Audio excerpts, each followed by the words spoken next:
बिस्मिल्लाहिर्रहमानिर्रहीम। अस्सलाम वालेकुम व्यूवर्स, आई होप आप सब लोग ठीक होंगे और अपने घरों में एंजॉय कर रहे होंगे। मैं वेलकम करती हूँ आपका kitchen with name YouTube channel पे। व्यूवर्स, जैसे कि आप देख रहे हैं कि आज बहुत ही ज़बरदस्त किस्म की रेसिपी मैं आपके साथ शेयर करने लगी हूँ, जिसका नाम है लाहौरी दही भल्ले, जो कि बहुत ही फेमस हैं और हम इसको नहायत ही आसान इंग्रेडिएंट के साथ घर पर तैयार करेंगे। ये बहुत मज़े के बनते हैं और इसको सभी खाना पसंद करते हैं। आज इसकी रेसिपी मैं आपके साथ शेयर करूंगी। आप रेसिपी को शुरू से लेकर एंड तक लाजमी देखिएगा ताकि कोई भी जो पार्ट है आपसे मिस ना हो सके।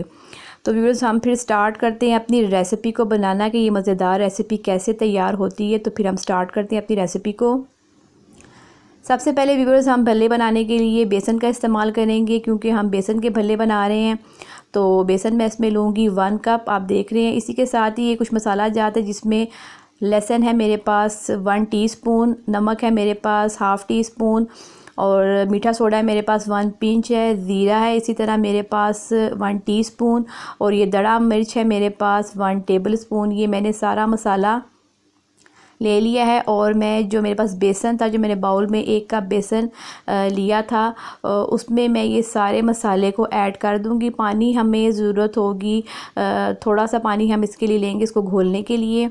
और अब आप देख रहे हैं कि ये सारा मसाला मैंने इसमें शामिल कर दिया। अच्छा, ये एक मसाला जो है मैं आपको बेसन का बता रही हूँ, इसी के साथ ही आगे भी मैं आपको एक मसाला बताऊँगी जो दही के लिए हमने इस्तेमाल करना है। लेकिन फ़िलहाल अभी हम भल्ले की तैयारी कर रहे हैं, तो फिर हम ये जो सारा मसाला है इसको बेसन में शामिल करके इसमें थोड़ा थोड़ा सा पानी डाल के इसको अच्छे तरीके से घोल लेंगे। जैसे कि आप देख रहे हैं कि मैंने इसको घोलना शुरू कर दिए। अच्छे तरीके से हमने इसको करना है मिक्स, इसमें कोई लम्स वगैरह ना रहे। अच्छा सा हमने इसका टेक्सचर रखना है। और आप देख रहे हैं कि मैंने इसको अच्छे तरीके से थोड़ा थोड़ा पानी डाल के मिक्स कर लिया हुआ है। इस कंसिस्टेंसी में आपने इस मिक्सचर को फ़ाइनल करना है, क्योंकि हमने बनाने हैं भल्ले, तो हमें थोड़ा सा थिक इसका टेक्सचर रखना है अपने मिक्सचर का। अब आप देख रहे हैं कि ये फ़ाइनल हो चुका हुआ है और अब मैं इसको अच्छे तरीके से रख दूँगी तकरीबन 15 मिनट के लिए। 15 मिनट के बाद आप देख रहे हैं कि मैंने इसको अच्छे तरीके से ज़ोर ज़ोर से फेंटना शुरू कर दिया हुआ है। और अब हम ऑयल गर्म कर लेंगे, हम इसको डीप फ्राई करना है और हम चम्मच की मदद से या हाथों की मदद से भल्ले तैयार करेंगे। हमने 1 टेबल स्पून लेना है और इसमें शामिल कर देना है गरम ऑयल में। ऑयल की आंच आपने दरमियानी रखनी है ताकि आपके जो भल्ले हैं वो कच्चे ना रहें अंदर से और ऊपर से जल ना जाएं। तो इसी तरीके से आपने इसको मीडियम आंच पर ही स्लोली पकाना है, ताकि आपके जो भल्ले हैं वो अच्छे से अंदर से कुक भी हो जाएं और बाहर से जो इनका कलर है वो भी प्यारा सा आ जाए। अब आप देख रहे हैं कि मैंने इनको फ्राई करना शुरू कर दिया हुआ है। एक साइड इनकी फ्राई हो चुकी थी तो मैंने इनको टर्न कर दिया हुआ है। अब आप देख रहे हैं कितने ज़बरदस्त किस्म के ये फूले हैं हमारे भल्ले, कितने खूबसूरत से गोल गोल होना शुरू हो गए। पहले बिल्कुल फ्लैट थे, तो जैसे मैंने इनको फ्राई करना शुरू किया है, तो जब इसमें मैंने मीठा सोडा शामिल किया हुआ था और जो मैंने अच्छे तरीके से इसको मिक्स किया था, उसकी मदद से हमारे जो भल्ले हैं वो फूलना शुरू हो गए हैं।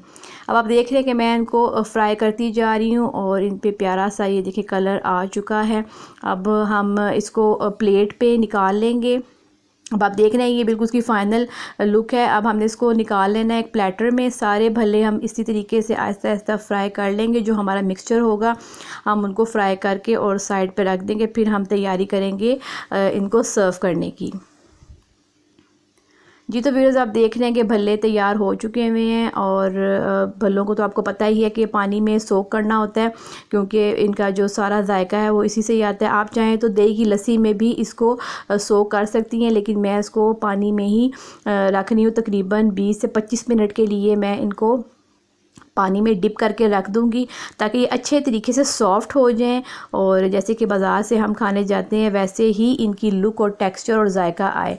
अब आप देख रहे हैं कि मैंने इनको एक बाउल में पानी डाल के इसमें डिप कर दिया हुआ है सारे भल्लों को, ताकि भल्ले हमारे अच्छे तरीके से सॉफ़्ट हो जाएं। अब हम आते हैं दही की तैयारी पे। भल्ले मैंने साइड पे रख दिए हुए हैं। दही को अच्छे तरीके से आपने एक बॉल में विस्क कर लेना है। विस्कर की मदद से अब देख रहे हैं कि मैं आधा किलो मैंने दही लिया है और इसको मैंने अच्छे तरीके से मिक्स कर लिया है। अच्छा, जो मसाला मैंने आपको बताना था दही के लिए वो ये है, चाट मसाला है मेरे पास 1 टीस्पून, नमक है हस्बे ज़ायका, चीनी है 1 टेबल स्पून और ज़ीरा है हमारे पास 1/2 टीस्पून।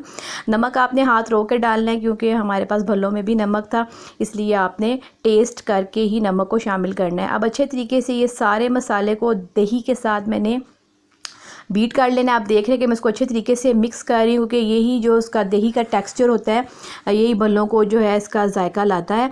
अब आप देख रहे हैं कि ये अच्छे तरीके से मैंने इसको विस्क कर लिया। इसी के साथ ही मैं इसमें एक दूध का पैकेट भी शामिल कर दूँगी। पानी आप इसमें शामिल मत कीजिएगा, आप कोशिश कीजिएगा कि दूध ही इसमें शामिल कीजिएगा, इससे बहुत अच्छा जायका आता है। आप चाहें तो खुला दूध भी इस्तेमाल कर सकती हैं, लेकिन मेरे पास टेट्रा पैक का जो पैकेट वाला मिल्क था वो मैंने इस पर यूज़ किया। अच्छे तरीके से मैं इसको अब बीट करूँगी। आप देख रहे हैं कितना प्यारा इसका बाज़ार वाली जो दही होती है, जो दही बल्लों के साथ मिलती है, वैसा ही इसकी लुक आई है और टेक्स्चर भी इसका वैसे ही है। अब हम इसको सर्व करेंगे। सबसे पहले हम एक बाउल लेंगे और उसके जो सरफेस पे हम डालेंगे दही को, और अब देख रहे हैं कि जो मैंने भल्ले जो सोक करके रखे हुए थे उनका पानी मैंने उतार दिया था। अब मैं भल्लों को असेंबल करूँगी। आपने अच्छे तरीके से पहले दही का लेयर लगानी है, उसके बाद आपने भल्लों की लेयर लगा देनी है। और आप देख रहे हैं कि मैंने इसको अच्छे तरीके से सेट कर लिया हुआ है। अब जो बाकी रिमेनिंग दही है वो भी मैं इसमें पोर करूँगी। ये बहुत ही मज़े के बनते हैं, आप इसको लाजमी ट्राई कीजिएगा। दही आपका चिल्ड होना चाहिए, ठंडा होना चाहिए, इससे बड़ा अच्छा जायका आता है। जैसे कि आप देख रहे हैं कि जो मैंने भी दही और दूध लिया है वो दोनों मैंने फ्रीज़र में ही रखे हुए थे और बहुत ही ठंडे ठंडे और ज़बरदस्त किस्म का दही और दूध था। अब इसी के साथ ही थोड़ी सी प्याज थी कटी मेरे पास बारीक, वो मैंने इस पर स्प्रिंकल कर दी है। मेरे पास हरी मिर्चें थी वो मैंने इस पर स्प्रिंकल कर दी हैं। और इसी के साथ ही मैं लूँगी चिली गार्लिक सॉस, आप चाहें तो रेड सॉस भी ले सकती हैं, इससे बड़ा अच्छा जायका आता है। वो मैंने ली है 3 टेबल स्पून, वो मैंने इस पर स्प्रिंकल कर दिए। इसी के साथ ही चाट मसाला मैं इसमें शामिल करूँगी और वो भी मैं इस पर स्प्रिंकल कर दूँगी। और अब आप देख रहे हैं कि ये मेरे पास दड़ा मिर्च है, ये भी मैंने इसमें 1/2 टीस्पून ऊपर से छिड़क दी है इसकी गार्निशिंग के लिए। और पुदीना भी आप देख रहे हैं कि मैंने इसको पुदीने के साथ भी इसको मैंने गार्निशिंग की है। पुदीने से बड़ी ही अच्छी खुशबू आती है इसमें और उसका जायका बहुत ही रिफ़्रेशिंग हो जाता है। आप लाजमी ट्राई कीजिएगा मेरी इस रेसिपी को, ये बहुत ही ज़बरदस्त किस्म की ओवरऑल तैयार होती है। और अब आप देख रहे हैं कि मैंने पुदीना भी इस पर स्प्रिंकल कर दिया हुआ है। और आप इसको ठंडा ठंडा इस्तेमाल करें, जैसे कि रमज़ान है तो इसमें रमज़ान में आप इफ्तारी में इसको लाजमी अपनी डिश में ऐड करें। ये बहुत ही ज़बरदस्त किस्म की लगती है ये डिश और बहुत ही मज़े की बनती है। अब आप देख रहे हैं कि मैं इसका प्लेटर भी आपको बना के दिखा रही हूँ और ये भले हमारे बिल्कुल तैयार हो चुके हैं। आप इसको सर्व करें, ये आराम से 7 से 8 लोग आराम से इसको खा सकते हैं। आप इसको इफ्तारी के लिए पेश कीजिएगा, बहुत आपके जो घर वाले हैं इसको पसंद करेंगे। और मेरी रेसिपी को आप लाइक और शेयर सब्सक्राइब मेरे चैनल को आपने लाजमी कर देना है और मुझे अपनी दुआओं में याद रखना है। ये बहुत ही मज़े की रेसिपी है, आप इसको लाजमी ट्राई कीजिएगा। आई होप आपको ये रेसिपी मेरी बहुत ज़्यादा पसंद आई होगी। और अगर आपकी कोई फरमाइश है तो जो आप सीखना चाहती हैं तो वो भी आप कमेंट बॉक्स में लिख के भेज सकती हैं, मैं पूरी करने की कोशिश करूँगी। अल्लाह हाफिज़।